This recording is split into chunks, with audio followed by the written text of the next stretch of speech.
Attends, j'ai peur. Mais qu'est-ce que c'est que ça? Bonjour à tous et bienvenue dans cette nouvelle vidéo qui sera un thread d'horreur. Je sais que vous l'attendiez. Pas du tout, personne ne te l'a réclamé. En tout cas, c'est la vidéo qui a le plus fonctionné sur la chaîne YouTube.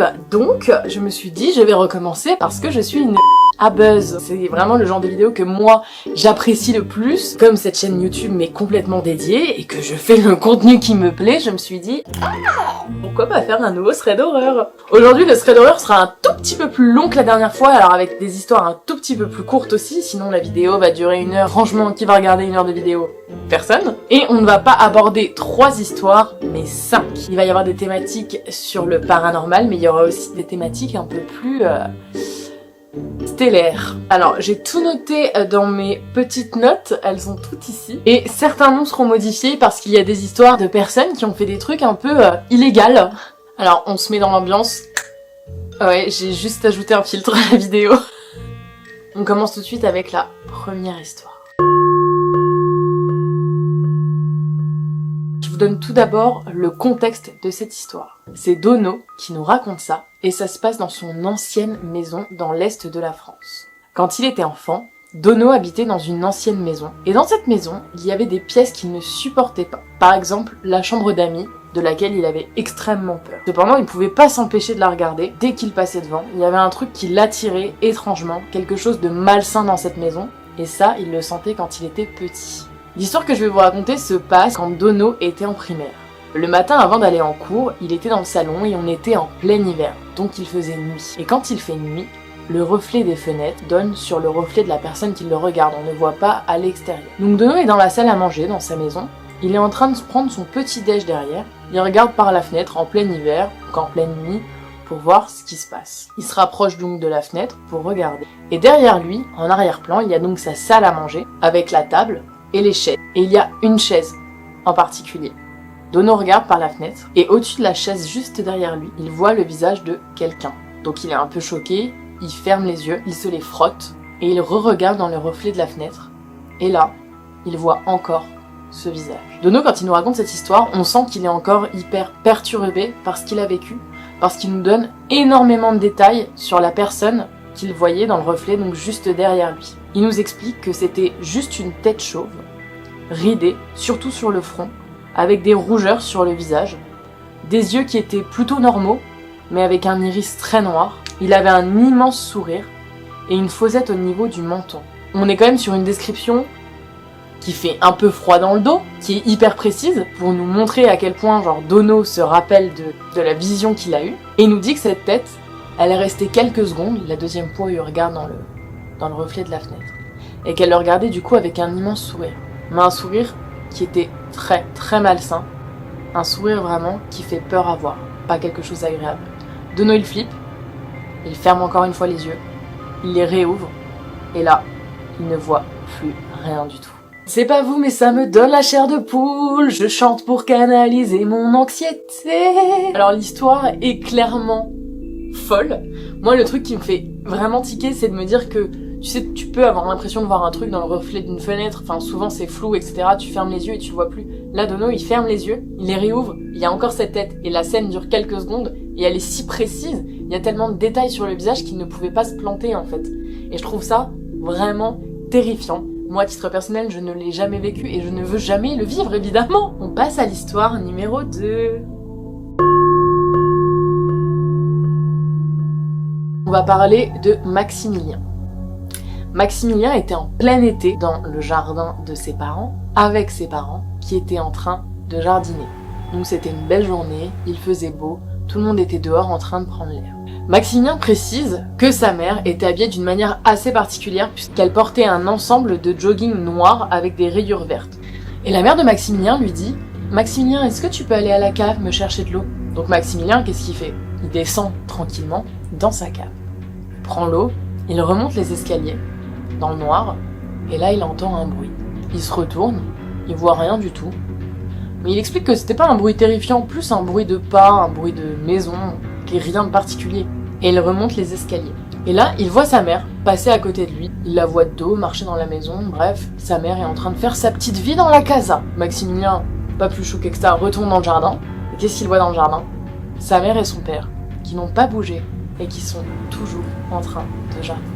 Donc il demande à sa mère, est-ce que t'es allée dans le salon? Et sa mère lui répond que pas du tout.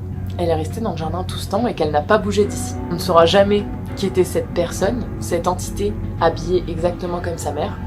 Mais Maximilien tient quand même à nous préciser dans l'histoire que la personne avec ce jogging qui a traversé son salon et qui l'a vu du coin de l'œil avait une démarche humaine.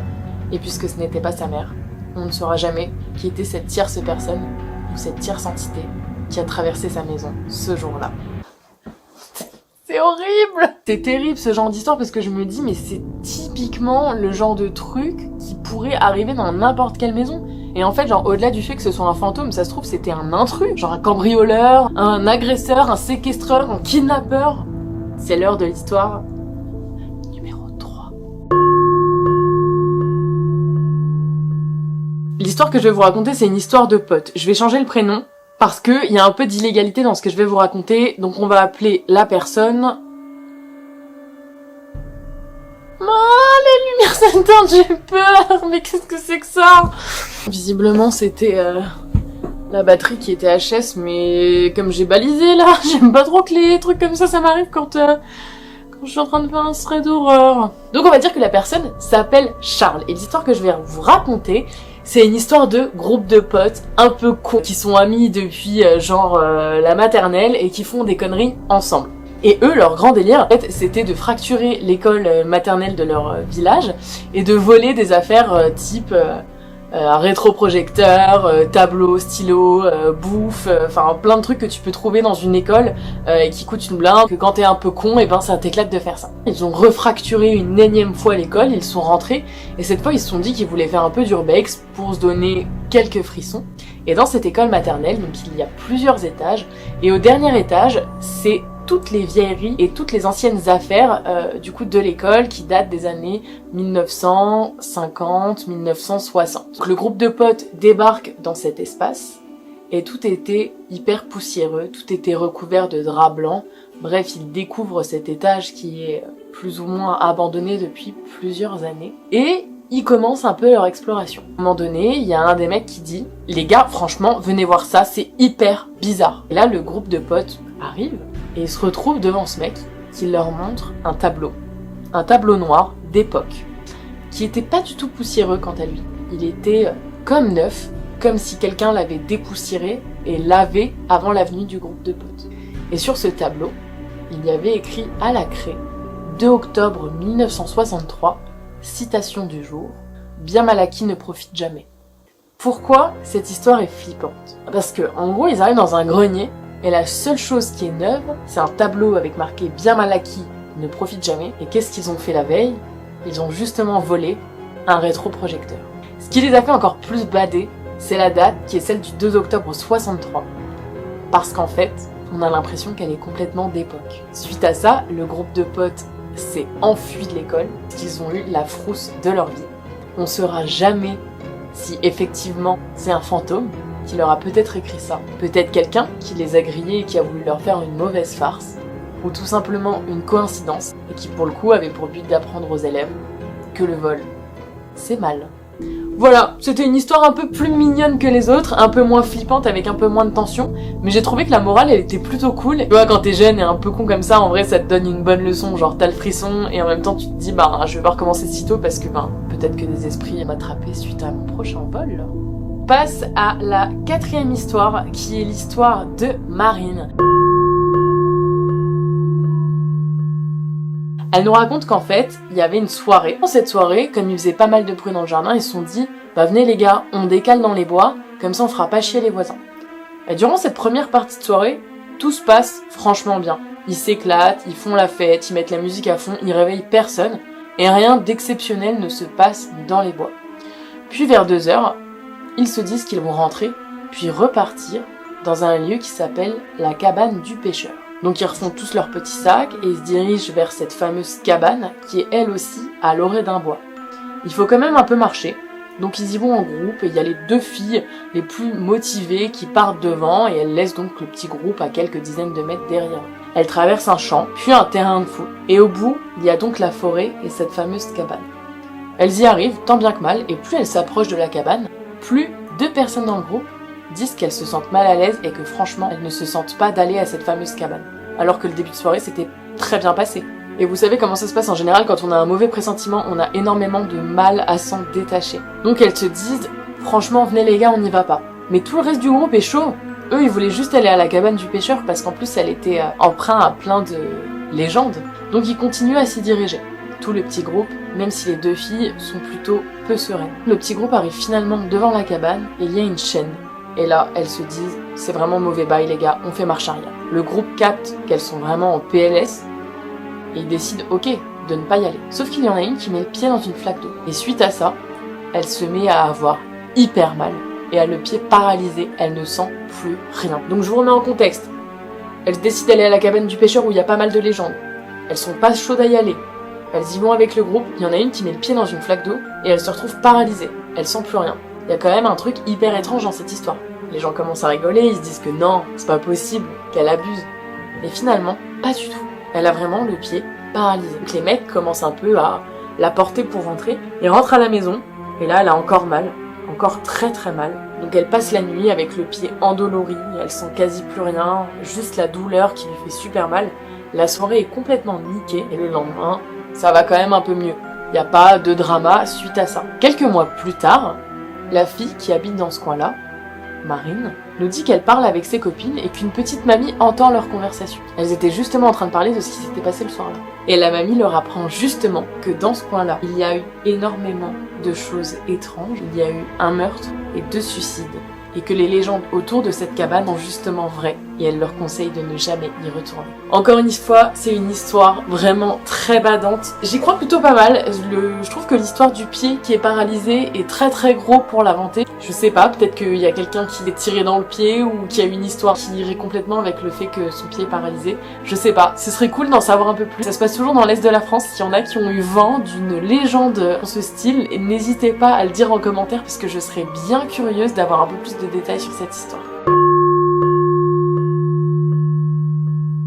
La 5e histoire est celle de mon meilleur ami qu'on va appeler Corentin parce que je pense qu'il a pas forcément envie que son nom soit associé à tout ce que je vais raconter dans cette vidéo. C'est un de mes meilleurs amis et il vit dans l'est de la France où mes parents habitent. Il y a énormément de routes de campagne où d'un côté tu as les champs et de l'autre côté tu as la forêt. Eh bien, c'est sur cette route que l'histoire va se dérouler. Corentin rentre de soirée, en pleine nuit, le week-end, et donc il prend une petite route sinueuse pour rejoindre la maison de son père. Pendant la nuit, il n'y a personne sur cette route. On est vraiment à la campagne, donc il n'y a pas d'avion qui passe au-dessus, il n'y a pas de voiture, il n'y a pas de piétons, il peut y avoir des animaux, mais voilà, c'est pas le cœur de l'histoire. Et d'un coup, il y a un faisceau lumineux qui arrive sur sa voiture. Le truc qui est très étrange, c'est que ça ne pouvait pas être un hélico parce qu'il n'y avait aucun bruit. Ce n'était pas non plus une voiture, puisque des phares on les reconnaît, il n'est pas stupide au point de ne pas reconnaître une voiture. Il m'expliquait vraiment que c'était une lumière dingue, qu'elle est apparue sans bruit et qu'elle a disparu au bout de quelques secondes sans bruit non plus. Le faisceau lumineux est arrivé sur lui comme un faisceau d'extraterrestres, comme on se l'imagine dans les films, et est reparti vraiment de manière diffuse dans les airs et a plus éclairé. Putain, j'ai que des galères de batterie, ça fait 4 fois que l'appareil photo s'éteint, 2 fois que la lumière s'éteint, c'est trop badant. Pendant que le faisceau lumineux était autour de lui, la radio s'était coupée et était en train de grésiller. On sait que cette histoire l'a profondément choqué parce qu'on en a parlé une fois quand c'est arrivé, parce qu'il était vraiment traumatisé de ce qu'il avait vécu. Et ensuite on en a plus reparlé pendant des mois parce que vraiment ça l'avait bouleversé. L'histoire je la trouve vraiment badante parce que c'est la première que j'ai de ce style d'OVNI, du coup dans les threads d'horreur. C'est une thématique que j'adore parce que je fais partie des gens qui pensent qu'on n'est pas seul dans l'univers, on est des milliards de planètes, il y a des centaines de milliers de galaxies, de voiles, il y a des super scientifiques qui ont plein de théories à ce sujet-là, il y a même la NASA qui ont enregistré énormément de choses qui sont étranges, il y a des documents déclassifiés, des mecs hyper gradés d'armée qui en parlent également, des aviateurs. Je ne comprends pas comment est-ce qu'encore aujourd'hui on peut penser qu'une intelligence supérieure à la nôtre puisse exister. Moi c'est un truc que je ne conçois pas. Voilà, c'est la fin de cette vidéo, j'ai adoré tourner ce thread horreur. Encore une fois, j'adore aller chercher vos petites histoires à droite à gauche, je suis ravie que vous me les partagiez et j'espère qu'on se revoit pour une prochaine vidéo du coup sur le thème des ovnis. Hier soir j'ai eu énormément, je vous jure que c'est vrai, de problèmes de caméra, de batterie, de carte SD, de lumière, alors que tout est neuf. Je me demande si c'est pas à cause du thread horreur. Donc ça m'a bien fait flipper. J'ai pas eu cœur de terminer la vidéo hier soir, j'ai pas vous mytho parce que vraiment ça m'a mis dans un état de stress intense. Donc voilà, si le contenu vous a plu, n'hésitez pas à me lâcher votre meilleur like et comme d'habitude votre meilleur abonnement, à me mettre un petit commentaire pour me dire ce que vous en avez pensé et puis on se revoit très très vite pour une nouvelle vidéo. Bisous.